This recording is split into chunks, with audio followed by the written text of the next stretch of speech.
여러분 안녕하세요. 이번 영상에서는 함수의 그래프와 그것의 평행 이동에 대해서 이야기를 해보려고 합니다. 수학을 가르치다 보면 정말 많은 학생들이 초등학생이나 고등학생이나 할 것 없이 수학 공식들을 제대로 이해하는 것 없이 외우고 있는 것을 보게 됩니다. 그렇게 제대로 이해하는 것 없이 외워지는 공식들 중 대표적인 것 하나가 바로 오늘 다루고자 하는 함수의 그래프의 평행 이동에 관한 것인데, 아마 함수를 배운 중고등학생이라면 한 번쯤은 이것이 왜 그럴까를 생각해 봤을 그런 문제입니다.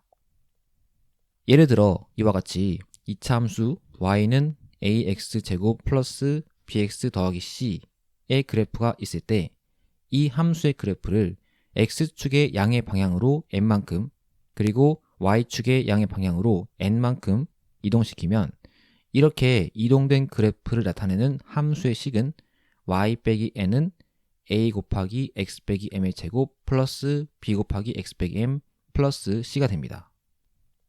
잘 보시면 이때 그래프는 x축의 양의 방향으로 n만큼 y축의 양의 방향으로 n만큼 이동했지만 함수의 식에서는 x에서 m을 빼주게 되고 y에서는 n을 빼주게 되는데, 이것에 대한 분명한 이유가 있음에도 불구하고 상당수의 학생들이 그 이유는 모르는 채로 이것을 공식화시켜서 외우고 있는 것을 알게 됩니다. 사실 이러한 것들을 생각해 보는 것이야말로 수학 공부의 본질에 가까운 것이라고 할 수 있을 텐데, 왜 그냥 외워버리는 사태가 발생하는 것일까요? 그 원인이야 여러 가지가 있겠지만 일단 그 문제는 뒷전으로 제쳐놓고 지금 언급한 평행 이동과 관련된 식의 원리를 한번 생각해 보도록 하겠습니다. 일단 우리는 함수는 무엇이고 그래프는 무엇인지, 그리고 그 둘이 서로 어떻게 연관이 되는지를 정확하게 이해할 필요가 있습니다. 먼저 함수라는 것은 어떤 한 집합의 각각의 원소를 또 다른 집합의 하나의 원소로 대응시키는 대응 관계라고 할 수 있습니다.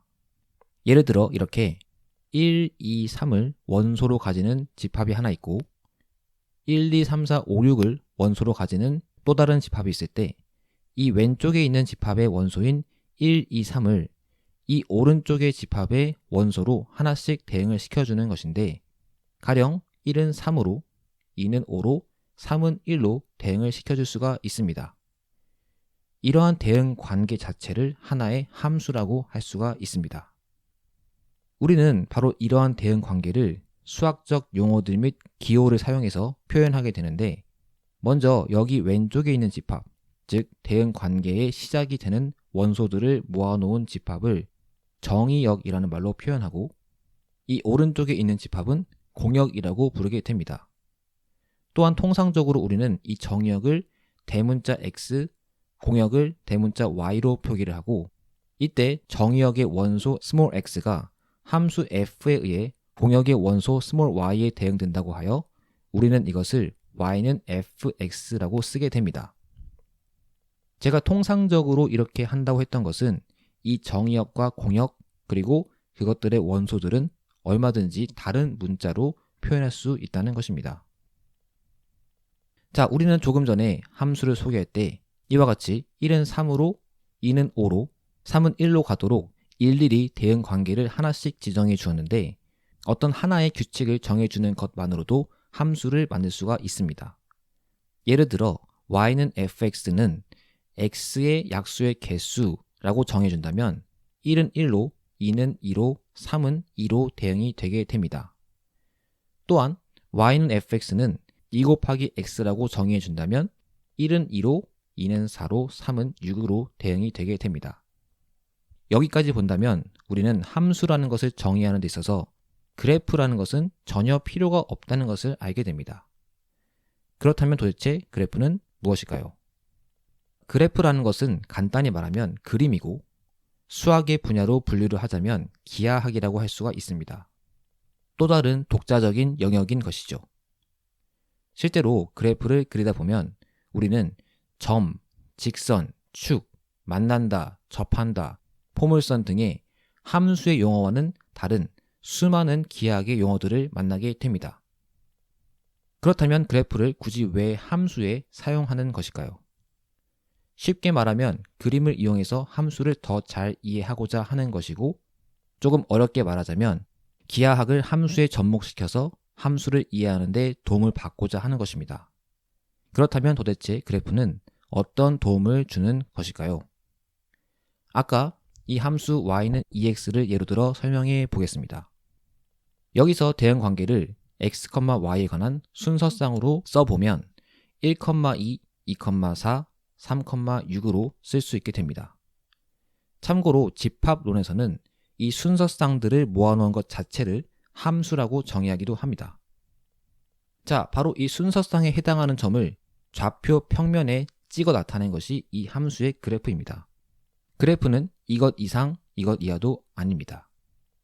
구체적으로 말해 1, 2의 경우 x좌표가 1이고 y좌표가 2인 점에 점을 찍어주고 2, 4의 경우 x좌표가 2고 y좌표가 4인 점에 3, 6의 경우 x좌표가 3이고 y좌표가 6인 점에 점을 찍어주는 것이죠. 이렇게 찍힌 점 3개가 바로 이 함수의 그래프입니다. 여기까지만 보면 여러분은 이것이 도대체 어떤 면에서 이 함수를 이해하는 데 도움이 되는지 모르겠다고 생각할 수도 있습니다. 그렇게 말하는 것이 너무 당연합니다. 왜냐하면 정의역에 있는 원소가 3개밖에 없기 때문에 굳이 그림을 따로 그려서 도움을 받을 필요가 없기 때문이죠. 오히려 헷갈릴 수도 있습니다. 그러나 만약에 정의역과 공역에 있는 원소가 3개가 아니라 더 많은 원소를 가지게 되면 어떻게 될까요?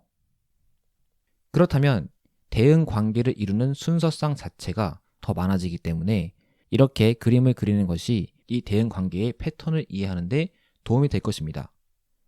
더 나아가 정의역과 공역이 실수 전체 집합으로 확대가 된다면 더 많은 순서상들이 생길 것이고 그에 부합하여 이 좌표 평면상에 더 많은 점들이 찍히게 될 텐데 계속 점을 찍다 보면 이와 같이 직선 형태가 생기는 것을 알 수가 있습니다. 아마도 여러분들은 이 점들을 계속 찍다 보면 아무리 작은 크기의 점을 찍어도 결국엔 서로 겹치는 점들이 생기지 않을까 생각할 수도 있을 것입니다. 그러나 그럴 염려는 전혀 없습니다. 왜냐하면 이 점들은 크기가 없는 가상의 점으로 사실상 보이지 않는 점들입니다. 그러나 보이지 않는 점들을 찍으면 우리가 더 이상 그래프를 얘기할 수가 없을 테니 이렇게 물리적인 점으로 찍어두는 것일 뿐입니다. 물론 이러한 보이지 않는 점, 크기가 없는 점들은 그 존재 자체가 역설입니다. 그리고 물론 이렇게 무한개의 원소를 가지고 있는 집합 자체도 판타지라고 할 수 있습니다. 자, 그러나 이렇게 정역과 공역의 원소들이 무한히 많더라도 그래프를 굳이 그릴 필요가 있을까를 생각할 수도 있습니다. 여전히 y는 ex라는 함수의 대응 관계는 너무나 명확하기 때문이죠. 하지만 만약에 함수의 대응 관계가 조금 더 복잡해진다면 그때는 정말 그래프를 그리는 것이 도움이 됩니다.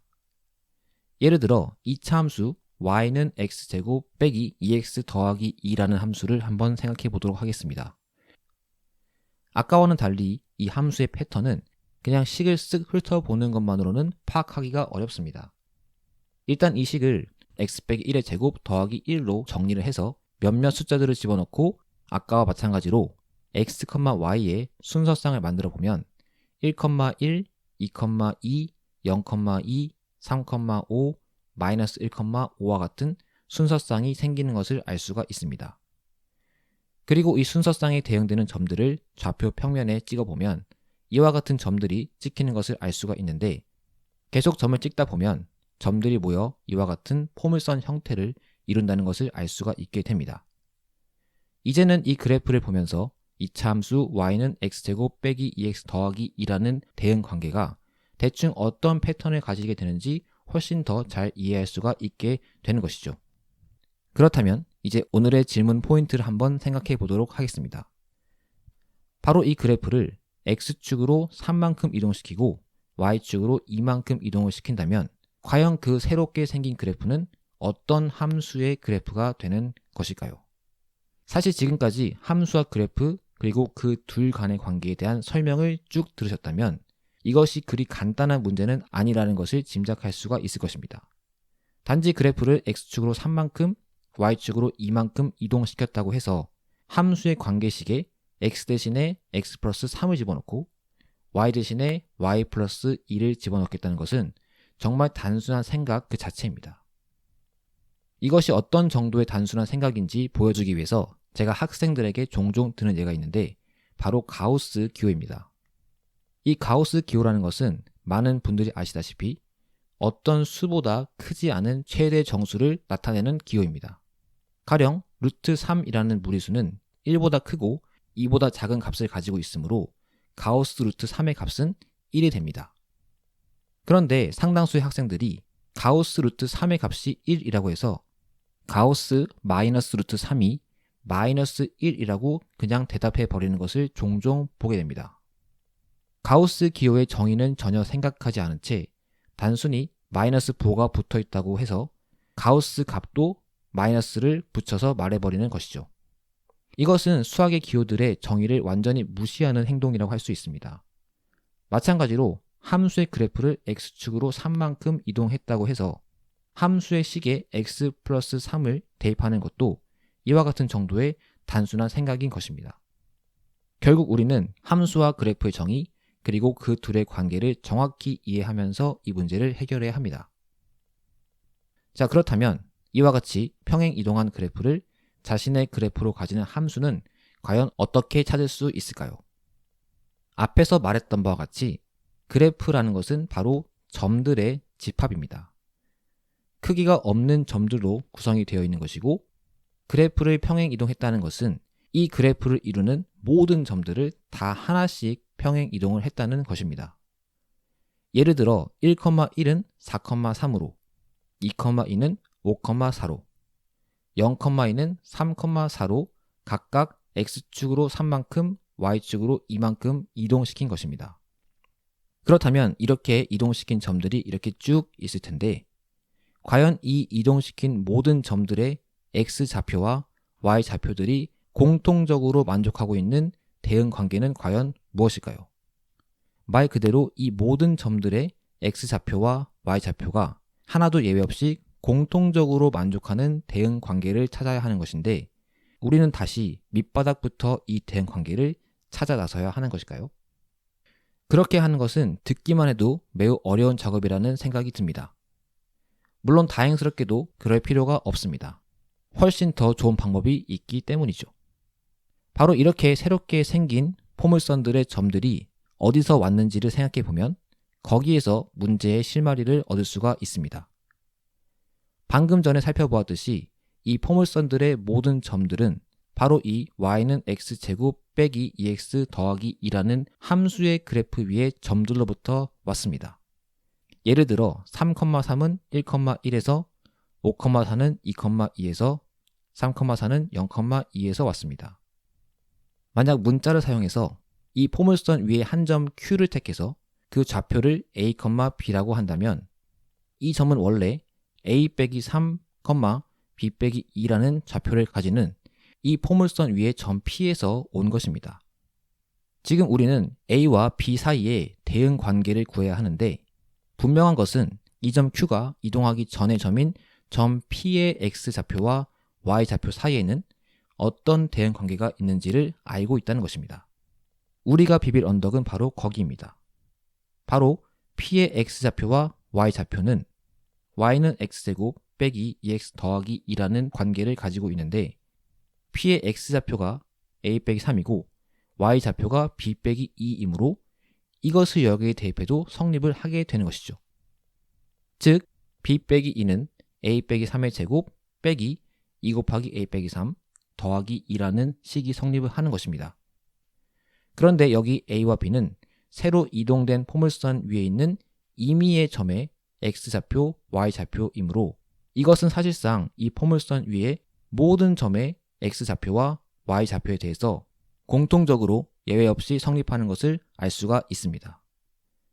그런데 우리는 통상적으로 함수의 정의역의 원소를 X, 공역의 원소를 Y라고 부르기 때문에 이것은 Y 빼기 2는 X 빼기 3의 제곱 빼기 2 곱하기 X 빼기 3 더하기 2라고 쓰게 되는 것입니다.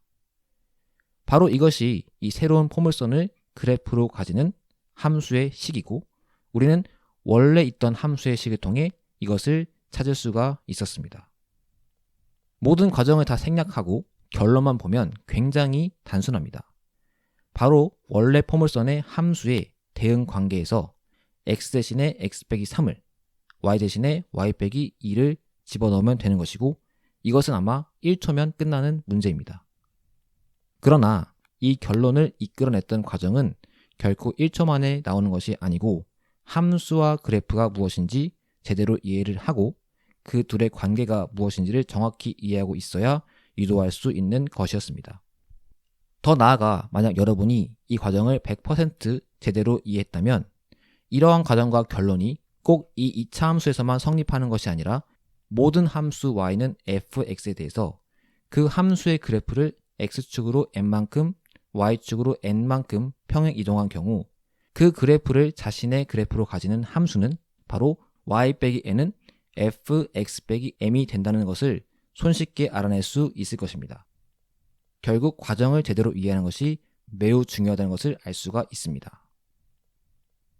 자, 오늘 영상에서는 많은 학생들이 공식처럼 외우고는 있지만 그 이유는 잘 모르고 있는 내용 중 하나인 함수의 그래프의 평행 이동에 관한 사항을 한번 다루어 보았습니다. 여러분이 잘 보셨다시피 수학의 개념, 기호, 용어들은 굉장히 압축적이기 때문에 단순히 그것을 외운다고 되는 것은 결코 아닙니다. 그 용어들의 뜻이나 개념의 정의들을 차분히 잘 생각해 보고 또 공식의 원리들을 생각해 봐야 하는 것인데, 학년이 올라갈수록 수학 용어 및 개념의 압축성은 더욱 심화될 수밖에 없습니다. 중요한 것은 초등학교 수학을 할 때부터 단순히 공식을 암기하는 것이 아니라 이 개념과 기호 용어의 뜻과 공식의 원리를 차근차근 잘 생각해 보는 습관을 길러야 사고력이 길러지고 이후에도 암기에 의존하지 않고 제대로 수학을 학습할 수 있다는 것입니다. 오늘 영상을 통해 수학의 그러한 면모를 잘 이해하실 수 있는 계기가 되셨으면 좋겠고, 오늘 영상이 도움이 되셨다면 좋아요와 구독 버튼 눌러주시기를 부탁드리겠습니다. 저는 다음 영상에서 또 다른 본질적인 내용으로 여러분을 찾아뵙도록 하겠습니다. 시청해주셔서 감사합니다.